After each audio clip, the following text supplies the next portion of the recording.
Welcome to Life After Philosophy, where I interview former students about philosophy's effect on their lives. I'm Christopher Anadale.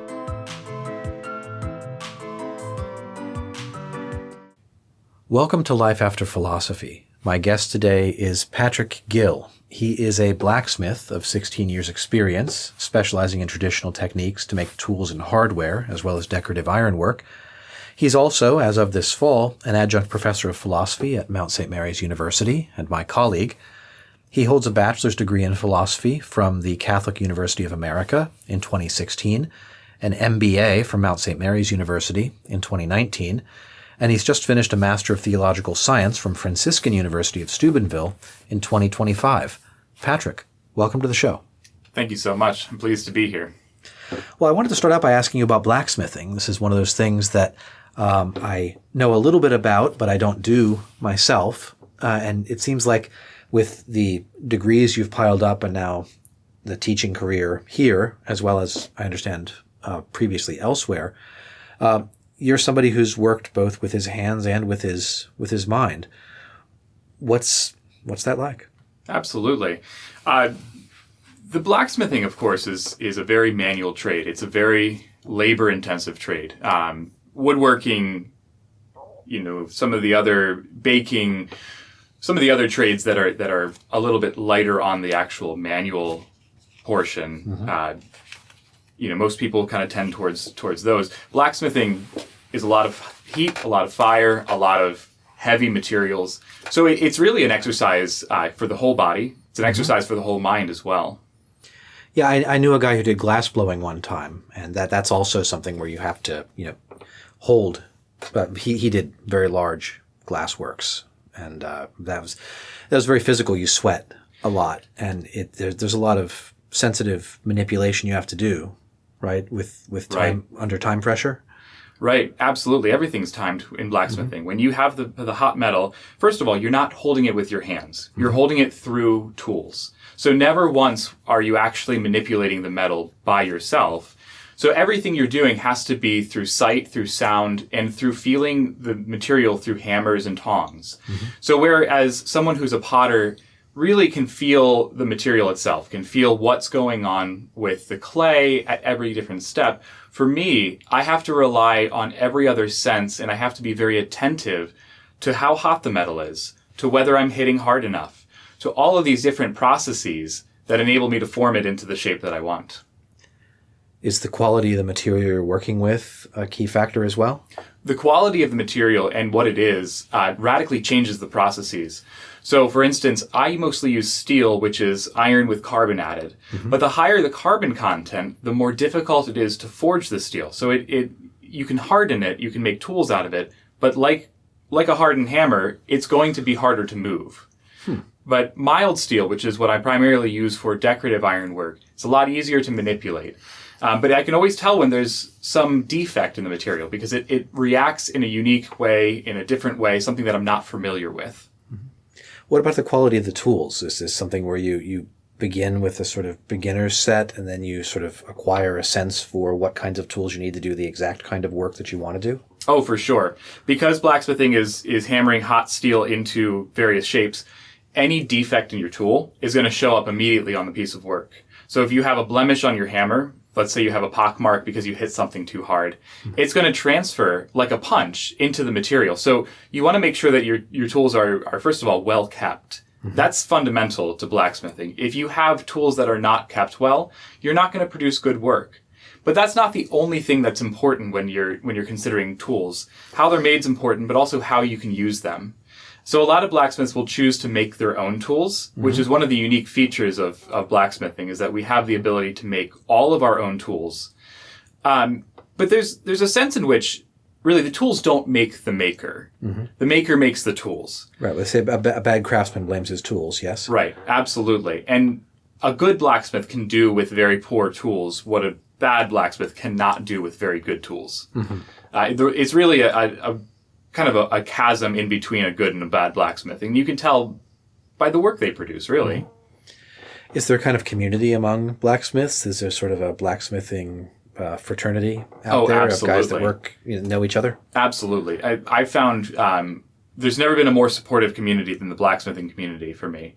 There's guys who, from all walks of life, whether they're hobbyists or professionals, they're all really supportive of one another, really supportive of sharing secrets openly. So there's not so much of that gatekeeping that you find in other crafts. Because I think for most blacksmiths, we're not in it to make a lot of money. Certainly there's some people who are making this their full-time job, and they do some fantastic work.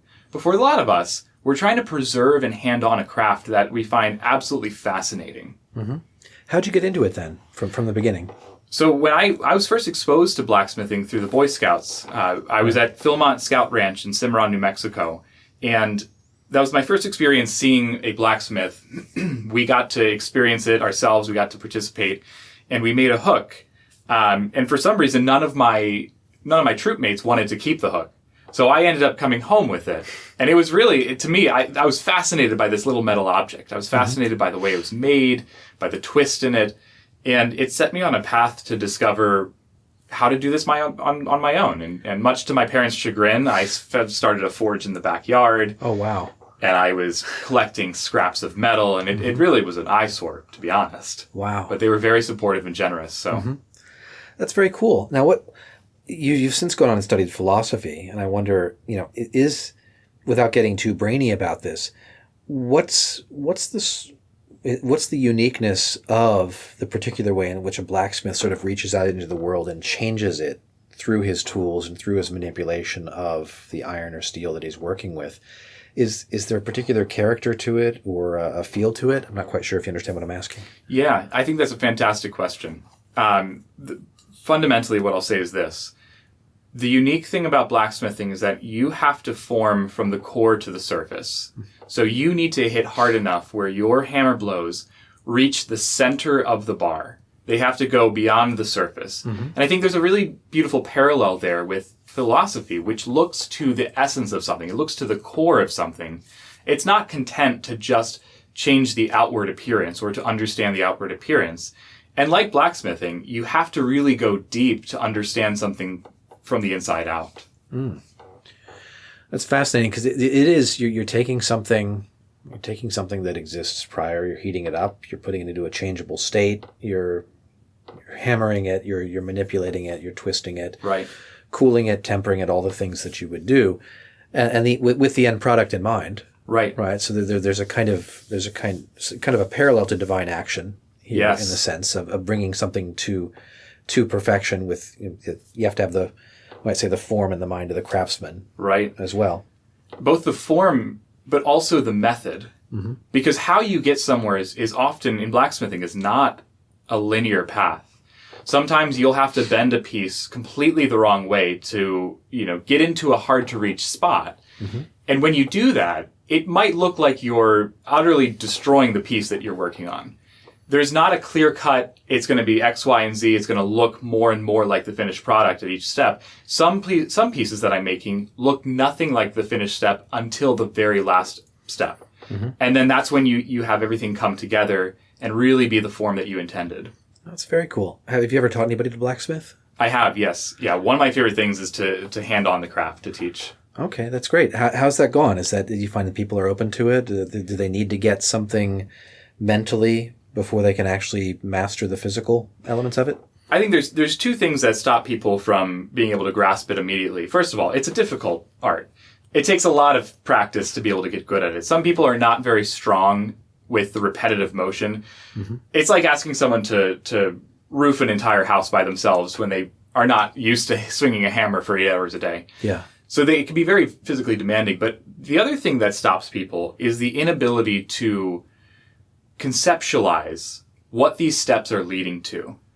But when you can get that, when you can kind of understand where are we going, how do we get there, people take to it. It's really amazing to watch students have that kind of aha moment of so that's why we're doing this process. It's not just a random step, but there's a really good reason for each step as we reach the finished product. Oh, that's neat. So you come to eventually kind of a synthetic view of the whole process, even as long and complicated as it is. Absolutely. It's kind of a strange question, but what's the smallest and most delicate thing that that you've forged or worked on? Oh, absolutely. That's not a strange question at all.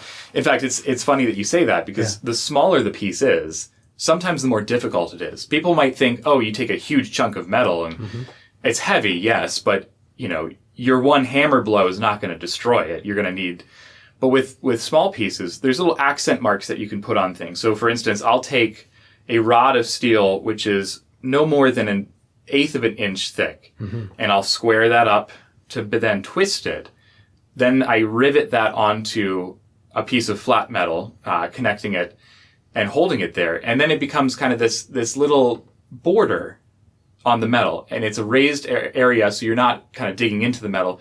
It's just a really nice visual piece that adds a lot to the finished product. But those, they'll heat up in 2 or 3 seconds. And Wow. you can burn those very easily by overheating them. So there's a lot of very fine control in the smaller objects. Yeah, I can imagine there's a certain amount of design, a sort of genius that goes into these things as well, as maybe part of the other sort of open secrets shared by people who've done this for a long time. Techniques as well? Techniques, absolutely. Tools even. Blacksmiths are renowned for their generosity in giving their tools away. So I've gone to visit blacksmiths in their shops, and I'll walk away with a brand new tool that I said, wow, I've never seen that before. And I said, you can have it. I'll make another one. And just that radical generosity is really, really an important part of blacksmithing. Now, what kind of tools are these? Because I can visualize, an anvil, a hammer, maybe hammers of different sizes and shapes, and head shapes, etc. Small hammer, maybe some tongs. And you mentioned a strip of metal that you might use on something to rivet something to. But what other kind of tools are there for blacksmith? Sure. So all the blacksmithing tools are kind of designed with their function in mind. And the best way that I can describe it is forging into negative space. So you have a block of metal and you want it to be a different shape. You have the anvil on the bottom, you have the hammer on top, and you have all the area around it for that material to spread out. Okay. So kind of like when you pour pancake batter on a pan, it spreads out. That's like what's happening. You have gravity on top, you have the pan on the bottom, but in this case, it's a hammer and an anvil. The different shapes create these negative areas. So let's say you have a bowl shape, and that piece of metal's flat, and you hammer that flat piece of metal into the bowl. The space underneath the metal that's not supported becomes the negative space that you forge that flat piece of metal into. So that's what I mean when I say forging into the negative space. Now, translating that into tools, any tool that creates a negative space is a tool that's useful for a blacksmith. So I have what's called a swedge block that has a wide variety of holes in it and also depressions, some half round depressions, some half square depressions. And it enables you to make things like ladles. A ladle is something where you're not going to make that on a flat surface. You need something that has a concave depression to forge it into. So tools like that, where you're forming the metal into a specific shape. And then there's, of course, punches, chisels, different molds that you can hammer hot metal into. So a wide variety of tools, pretty much anything you can imagine as a shape. Okay, very cool. That's interesting. It makes perfect sense when you explain it that way. That's very nice. Now, you've also studied philosophy. You've done a bachelor's degree in philosophy. You're going to be teaching philosophy Yes. in just a few weeks.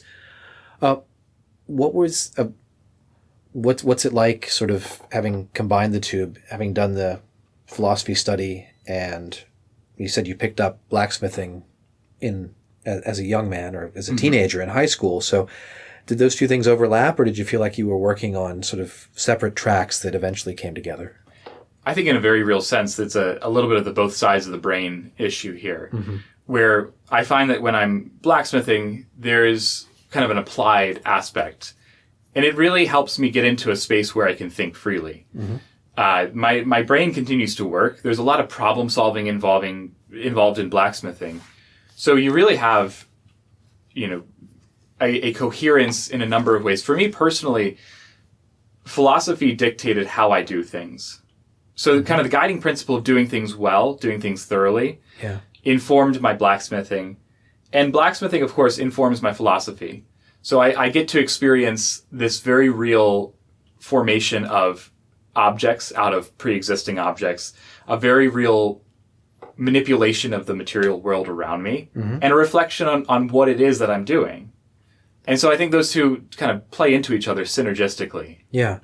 Did you meet people or find occasions in which there's this sort of the absence of this maker's attention to the manipulation of reality among philosophy students or in the philosophy classroom?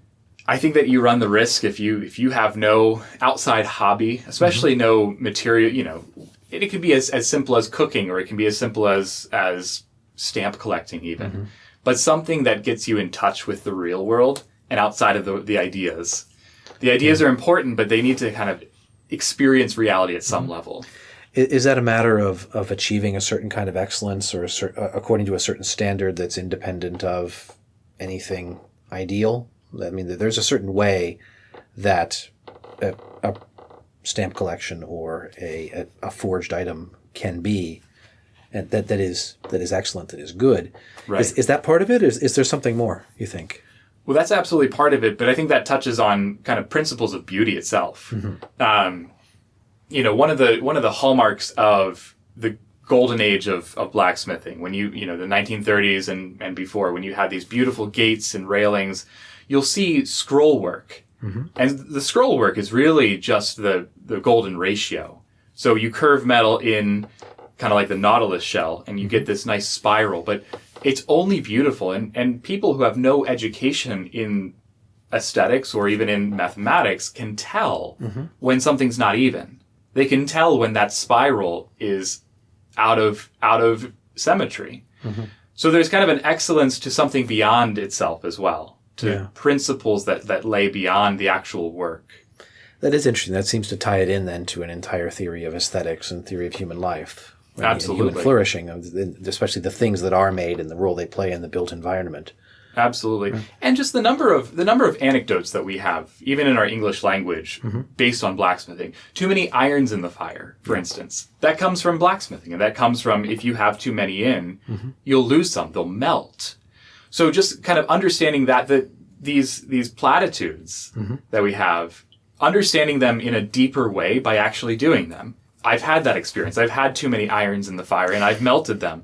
And it's a very disappointing experience, especially if you've worked on them, to ruin something like that and to understand that you have to take a step back as a human being, understand your limitations, understand the material's limitations, and work within those boundaries. Right. Well, it seems an important way of learning about, some errors can't be undone. Right. Some things can be broken in a way that can't be fixed. Right. And you learn that with the work of your hands. You Yes. can hopefully avoid that in the work of the spirit.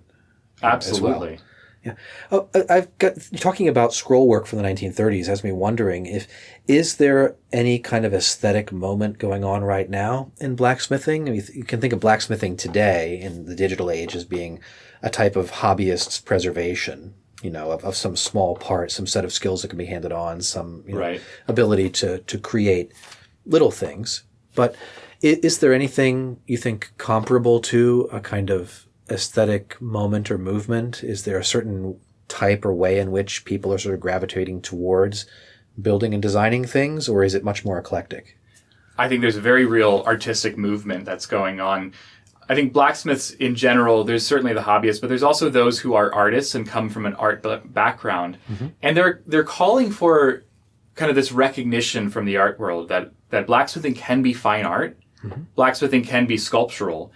And there's a really large growing kind of group of people who have been experimenting in large scale sculptural blacksmithing. Oh, really? So there's been a huge push to finish refinish the old buildings, the old tools like the power hammers that were used back in the 1930s. They're refurbishing them and then using them to make large scale sculptures. So taking, let's say, a piece of steel that's 12 inches in diameter and forging a large sculpture out of one piece of steel, manipulating that steel around these hammers that hit with 3,000 pounds of force. Wow. So you have this growing, but it very much is in the modern art department. So the modern contemporary kind of mentality has kind of permeated this. So you're not really seeing a revival of the Art Deco era. You're not seeing a revival of the medieval ironwork. You're seeing this kind of forward-thinking understanding. It makes me wonder if we'll end up talking about kind of mid-21st century iron aesthetics. Perhaps. I think so. I think you're gonna see that in 20 or 30 years. You'll see this really well-defined branch of art meeting craft through blacksmithing. That's fascinating. It'll be interesting to see if it emerges. I'd love to see more in the way of things like wrought iron gates and the like come into the domestic and the commercial built environments. But yes, that's subject to economic forces way beyond it either is. of us. So it is. Let me shift over to the second part of your career profile. As you've studied philosophy, you got a master's degree in theology as well as a master's degree in business, and you're going to be teaching philosophy. How does all that fit in to the overall flourishing life of Patrick the blacksmith, the teacher, the student, etc.? What's the principle connecting it all together, would you say? I think the principle connecting it all together is me. Mm-hmm. I'm the same person I am in the classroom as I am in the forge. Mm-hmm. And I try to apply those same principles for myself and for those that are with me. Mm-hmm. So challenging myself first and foremost. I always want to challenge myself to grow in my, whether it's through theology, through business, through philosophy, mm-hmm. to grow in my understanding first and foremost. That underlies everything. When I get out in my forge and when I'm in my studio and I'm working, there's more things that I've never done than I ever will do. And so just picking one, trying to do one thing, learn how to do it, work through the process, and be okay with it being ugly at first. Mm-hmm. Being okay that as I process, how do I make this thing that I've never made before? I have to temper my expectations and realize I'm not going to be perfect at this. So with philosophy, understanding that there's a problem that I'm thinking about, and I don't have to have an immediate answer that will be the end all be all. Mm-hmm. I can work through it. I can work through method and figure out and grow with it. Really, I will grow with what I think about, with what I do in the forge. Mm-hmm. That's funny, as you're describing it, I'm thinking that sounds very much like the sort of psychological steps of writing a paper. Yes. Right? Drafting anything. It's terrible, it's awful, but it's something. It can be worked with. I can correct it, I can improve it. I can even if I have to throw it away. Very right? much so. Yeah. And you start the same way. In the shop, the best practice is you start with a drawing. Mm-hmm. Don't start with kind of a vague idea of what you want. You start with a drawing. That's your outline. Mm-hmm. You draw a full-scale drawing on the floor. You get out the chalk and you actually draw out what it's going to look like. And then you can forge the components and match them up with what you're making. Mm-hmm. Once that's all done, you have all the pieces. It's the final polishing. It's you attach everything together. You give it a good wire wheeling to get all the rust off. You coat it with oil to make sure it doesn't rust. And it's a whole process where every step is as important as the previous one and as important as the next one. There's no one step where it was something and now is something else. Every step is a step of becoming. Wow. So the whole process is really the important part. That's really great. I'd like to ask you, what's the practice of a philosophically aware blacksmith that's different from a blacksmith who's completely ignorant of philosophy? Is it simply that he's a different man doing the work, or is there something different about the work, would you say?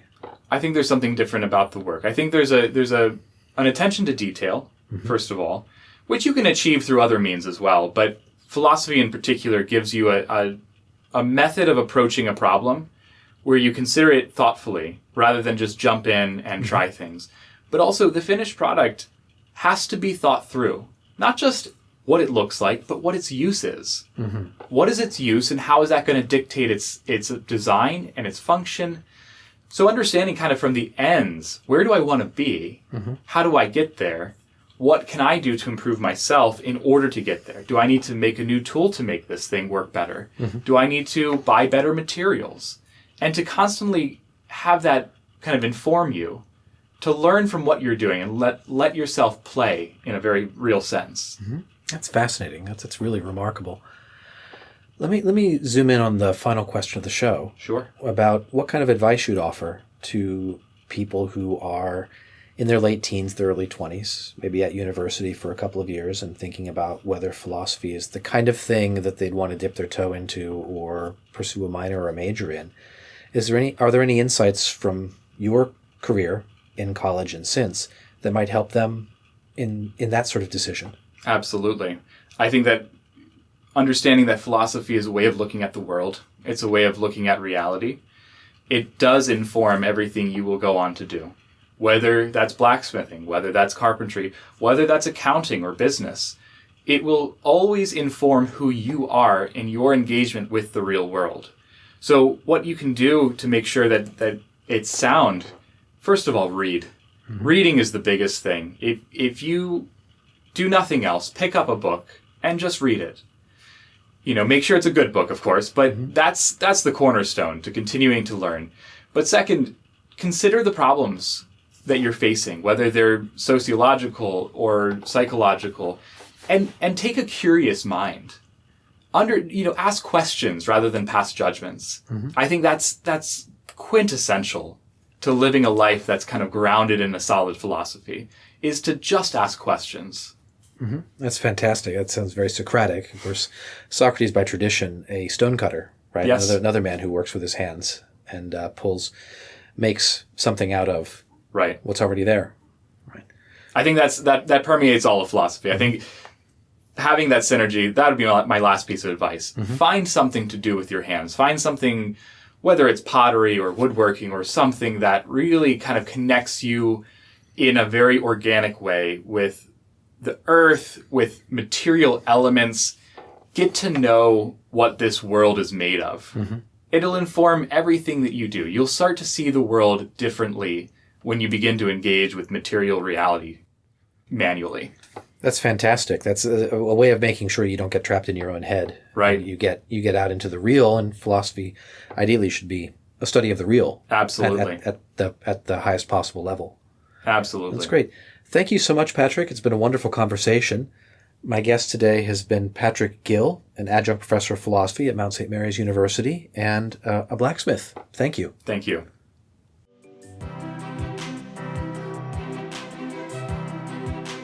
Thank you for listening to Life After Philosophy.